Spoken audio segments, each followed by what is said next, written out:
ఈ మీ లలాటం మీద ఇవి హ్మ్. ఎట్లా సాధ్యం గురుగారు? అది హ్మ్. ఎట్లా వచ్చినాయి మీకా నామాలు? ఓకే. సహజంగా తిరునామం అంటారా అది? అవును. ఆ! ఇక్కడ నిలువుగా ఉన్నది తిరునామం. ఆ! ఇలా మనం చూస్తే అవును. కనిపిస్తుంది. అవును. మీరు ఇట్లా అన్నా కనబడుతుంది. ఇట్లా ఊరికే జస్ట్ ఇలా ఇలా అన్నా అబ్బబ్బబ్బా! గూడా అద్భుతంగా. మీకు అవును. కనిపిస్తుంది. అవును. ఇలా ఊరికే చేత్తో ఇలా అన్నా గూడా పర్ఫెక్ట్‌గా ఇలా తిరునామం అవును. పడుతుంది. అవును. ఇది సహజ సిద్ధంగా భగవంతుడిచ్చిన గొప్ప వరం అంతే. ఓకే. అంటే ఏదో ఒక కారణ జన్మ అంతే. కాబట్టి మనకి చేతనైనంతలో, మనకి వచ్చినంతలో మనం ఈ సమాజానికి ఏం చేయొచ్చు. హ్మ్. నాది విశేషంగా ఏంటంటే ఎక్కువ సేవా వృత్తి నాకెక్కువుంటుంది. అవును. సేవ ఎక్కువ. ప్రయారిటీ నేను ఎక్కువగా సేవకిస్తాను. ఎటువంటి సేవ అంటే భగవంతుని యొక్క సేవ. హ్మ్. కాబట్టి ఎందుకో కారణ జన్మతో ఇచ్చాడు. మనకేమి సంబంధం కరెక్ట్. లేదు గదా! అవును. జనరల్‌గా అయితే. ఈ జ్యోతిష్యం అనేది, అదే ఈ గదా! అన్నమాచార్య కీర్తనలనేవి పరమాత్మ ఇచ్చిన అనుగ్రహం. నిజంగా. కాబట్టి నిజంగా. నీవు అవును. నాకిచ్చావు. దీన్ని నేను పరిపూర్ణంగా నీ ఉపయోగించి సేవకై వాడతాను అంటాడు. కాబట్టి ఏడుకొండల వాడిని తలుచుకున్నప్పుడల్లా నాకు ఒకలాంటి గగుర్పాటొస్తుంది. నిజం. నిజం. నిత్యాత్ముడైయుండి నిత్యుడై వెలుగొందు సత్యాత్ముడైయుండి సత్యమై తానుండు ప్రత్యక్షమయ్యుండి బ్రహ్మమయ్యుండు సంస్తుత్యుడి తిరువేంకటాద్రి విభుడు సంస్తుత్యుడి తిరువేంకటాద్రి విభుడు ఏ దేవు దేహమున నిన్నియును జన్మించె ఏ దేవు దేహమున ఇన్నియును అనగె మరే ఏ దేవు విగ్రహం వీసకలమింతయును ఏ దేవు నేత్రంబులిల చంద్రులు ఏ దేవుడి జీవులన్నింటిలో నుండు నే దేవు చైతన్యమిన్నిటికి నాదార మే దేవుడవ్యక్తుడే దేవుడద్వందుడా దేవుడి వెంకటాద్రి విభుడు నిత్యాత్ముడైయుండి నిత్యుడై వెలుగొందు సత్యాత్ముడైయుండి సత్యమై తానుండు ప్రత్యక్షమయ్యుండి బ్రహ్మమయ్యుండు సంస్తుత్యుడి తిరువేంకటాద్రి విభుడు సంస్తుత్యుడి తిరువేంకటాద్రి విభుడు ఆహా! కాబట్టి హ్మ్. ఎంత అసలు మీ నోట నాకు గూస్ బంప్స్ వచ్చాయి అసలు నిజంగా. కాబట్టి అద్భుతం. కనపడే దైవం ఎవరయ్యా అంటే కలియుగానికే అధిదైవం ఆయన. కాబట్టి అలాంటి దైవాన్ని మనం ఎంతో దగ్గరలో కూతవేటు దూరంలో పెట్టుకున్నాం. అవును. నమ్మండి, నమ్మి నడవండి. ఎల్లవేళలా ఆయన రక్ష వహిస్తాడు. కాబట్టి అలాంటి ఏడుకొండల వాడి అనుగ్రహంతో ఆయన నక్షత్రంలో జన్మించినందుకు నేను ఎంతో సంతోషిస్తూ నా జన్మని చరితార్థం చేసుకుంటూ ఉన్నాను. అద్భుతం. శ్రీనివాస్ గారు. అద్భుతం గురుగారు. గురూజీ ఇప్పుడు పరాభవ నామ సంవత్సరం ప్రవేశించింది. మరి ఇది డేంజరా? పవర్‌ఫుల్లా? గత సంవత్సరంతో పోలిస్తే ఈ సంవత్సరం అందరూ హడావుడి చేస్తున్నారు. పరాభవం, పరాభవం, పరాభవం అని. ఏం జరగబోతుంది ఓకే.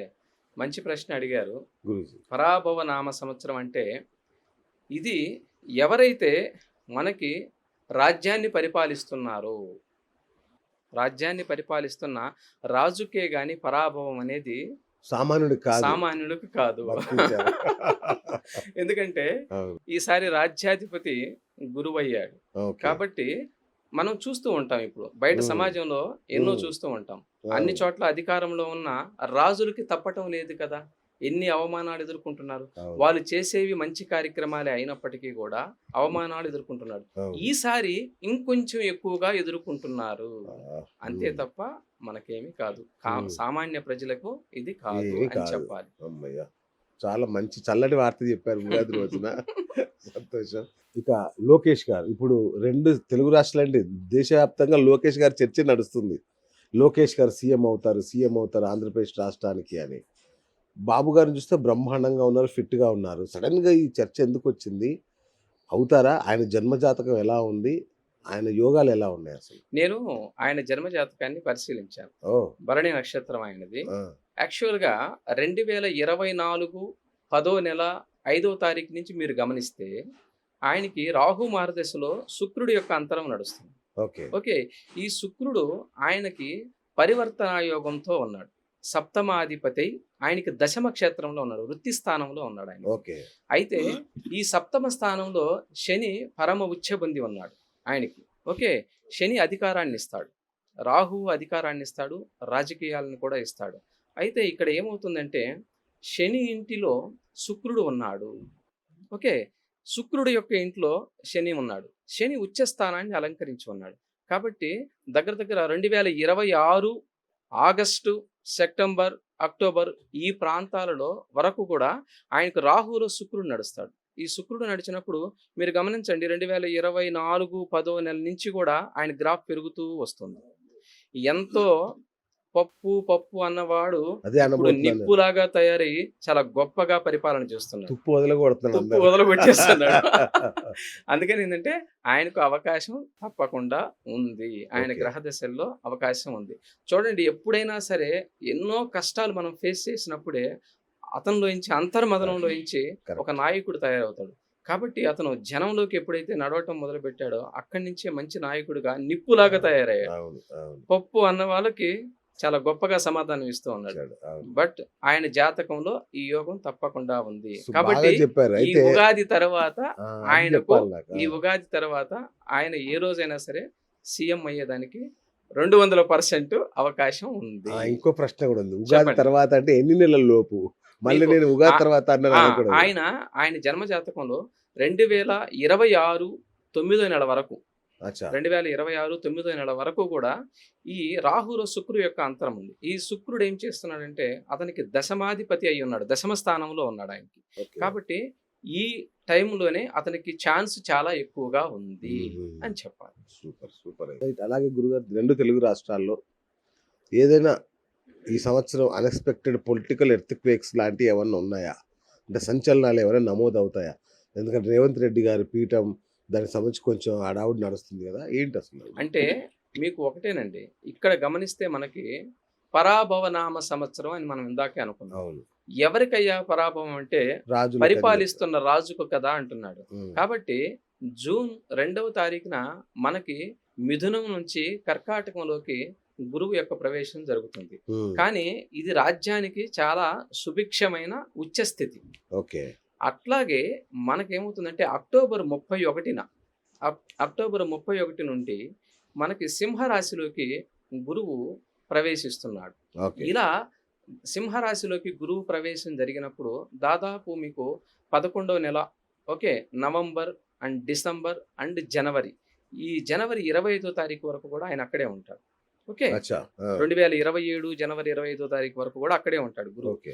ఇలా ఉన్నప్పుడు ఈ వక్రగతిని పొందినప్పుడు కొంత దేశాల వైజ్గా కావచ్చు, రాష్ట్రాల వైజ్గా కావచ్చు, ఎక్కడైనా సరే కొన్ని విపత్కర పరిస్థితులు జరిగేదానికి అవకాశం పర్టికులర్గా స్పష్టంగా ఉంది. ఓకే. ఓకే, ఇది ఒక్క రాష్ట్రమే అని చెప్పుకోవటానికి లేదండి. దేశ నలుమూలల, ప్రపంచం నలుమూలల కూడా చాలా వరకు ఇబ్బందులు జరిగేదానికి అవకాశం ఉంది. కాబట్టి రాజు ఇక్కడ మనకి కన్యా రాశి మిథునం నుంచి కర్కాటకం నుంచి సింహానికి వెళ్తున్నాడు. అవును. అంటే ఒకే సంవత్సరంలో 3 రాసులని గురువు అధిష్ఠిస్తున్నాడు. కాబట్టి ఇలా 3 రాసులకు రావటం అనేది కొంచెం చెడు ఫలితాలుగా మనం చెప్పుకోవాలి. అలాంటి సమయాల్లో అంటే ఇది అత్యాచారం గురుగారు? అతిచారం కింద వస్తున్నాడు. కాబట్టి ఏంటంటే ఇలా ఈ 3 రాసుల్లో ప్రయాణం చేయటం ద్వారా మనకి రాజ్యములో రాజులకి కొంత ఇబ్బంది ఉంది. అది ఏదైనా కావచ్చు, పదవీ గండమా, మార్పా ఏంటనేది తప్పకుండా ఉంటుంది. ఓకే. తెలంగాణలో కూడా ఆ పరిస్థితి ఉంది. రియల్ ఎస్టేట్ అందరూ బర్రీ అయిపోతున్నారు. రియల్ ఎస్టేట్ ఈ 3 ఏళ్ల నుంచి ఏమీ లేదు. 2-3 ఏళ్ల నుంచి రియల్ ఎస్టేట్ స్తబ్దుగా ఉంది. మరి ఇకనైనా ఈ సంవత్సరం అయినా ఊర్ధ్వముఖంగా వెళ్ళే అవకాశం ఉందా? పెట్టుబడులు పెట్టొచ్చా? ఏం చేయాలి, ఏంటి అసలు? మీరు అడిగిన ప్రశ్న బాగుంది.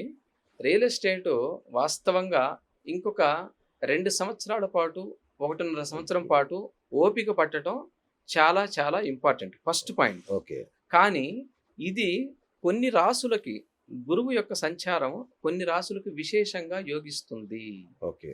12 సంవత్సరముల తర్వాత మనకి కర్కాటకంలోకి గురువు యొక్క ప్రవేశం జరుగుతుంది.